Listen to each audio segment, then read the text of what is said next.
Hello everyone, welcome back to my channel pro official. তো কেমন আছো তোমরা সবাই? আশা করি তোমরা সকলেই খুব ভালো আছো আর আমিও খুব ভালো আছি।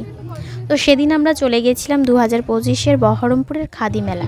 মেলাটা শুরু হয়েছিল নভেম্বরে, মেলাটা থাকবে সম্ভবত ডিসেম্বরের লাস্ট উইক পর্যন্ত।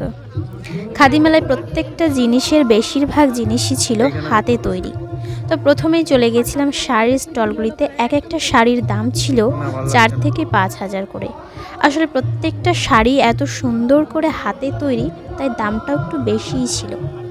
দেখো তোমরা শাড়িগুলো দেখলেই বুঝতে পারবে আশা করি, তবে শাড়িগুলো ক্যামেরাতে কতটা বোঝাতে পারছি ঠিক জানি না। দেন আমরা চলে গেলাম ব্যাগের স্টলগুলিতে। তোমরা দেখতে পাচ্ছ প্রত্যেকটা ব্যাগ কিন্তু এখানে তালপাতা, খেজুর পাতা, পাট দিয়ে তৈরি করা হয়েছে। ব্যাগগুলোর দাম শুরু হয়েছিল 150 টাকা থেকে। চলে এলাম আবারও একটা ব্যাগের দোকানে, আর এখানকার ব্যাগগুলো আমার কাছে বেশি ভালো লেগেছিল। আর এখানকার এই ছোট্ট ছোট্ট ব্যাগগুলোর দাম মাত্র 50 টাকা। আর যে ব্যাগটা সব থেকে বেশি ইউনিক লেগেছিল সেটা হলো এই ছোট্ট ব্যাগগুলো। এগুলো নাকি লিপস্টিক রাখার জন্য ব্যবহার করা হয়। আমি শুনেই অবাক, লিপস্টিক রাখার জন্য আজকাল ব্যাগ তৈরি হয়। আর এদিকে আসতেই যেন জিভে জল চলে এলো। এখানে পাওয়া যাচ্ছিল বিভিন্ন রকমের আচার, আর এখানকার আমলকির আচারটা আমার কাছে বেশি ভালো লাগছিল। আর সব থেকে যেটা ইউনিক লেগেছিল সেটা হলো রসুনের আচার। তোমরা আমাকে অবশ্যই কমেন্ট করে জানাবে রসুনের আচার কে কে খেয়েছো, আর এটা খেতেই বা কেমন লাগে। আর এইগুলো দেখো, প্রত্যেকটা জিনিস সুন্দরভাবে যত্ন করে মাটি দিয়ে বানানো হয়েছিল। আর ওপরের বড় ফ্রেমগুলো ছিল তামার তৈরি ফ্রেমগুলো বেশ ভালো লাগছিল দেখতে। ওগুলোর দাম ছিল 800 টাকা করে, 900 টাকা করে। এখানে একটা সরস্বতী ঠাকুরের মূর্তি বেশ পছন্দ হয়েছিল, যেটার দাম ছিল মাত্র 200 টাকা। তো তারপরেই চলে গেলাম একটা জুতোর দোকানে। এখানকার জুতোগুলো নাকি ছিল হাতে বানানো। তো জুতোগুলো হাতে বানানো হলেও দামটা খুব একটা ছিল না।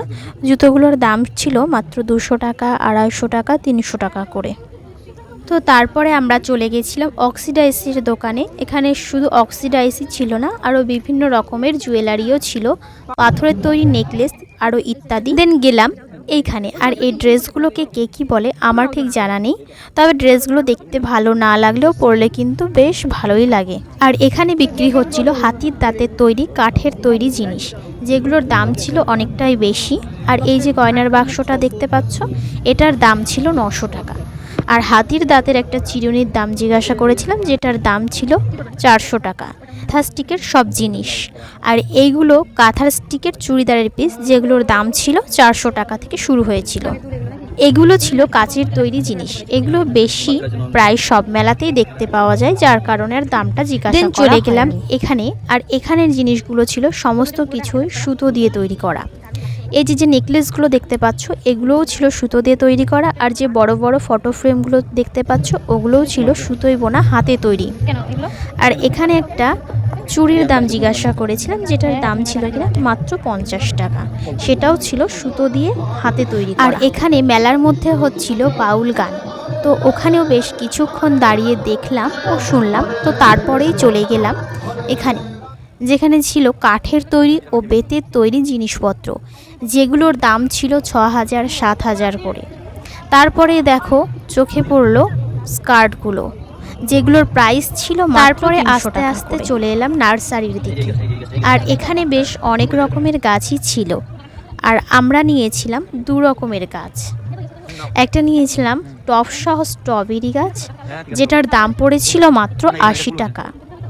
আর আরেকটা নিয়েছিলাম ড্রাগন ফ্রুট গাছ, যেটার দাম পড়েছিল মাত্র 25 টাকা।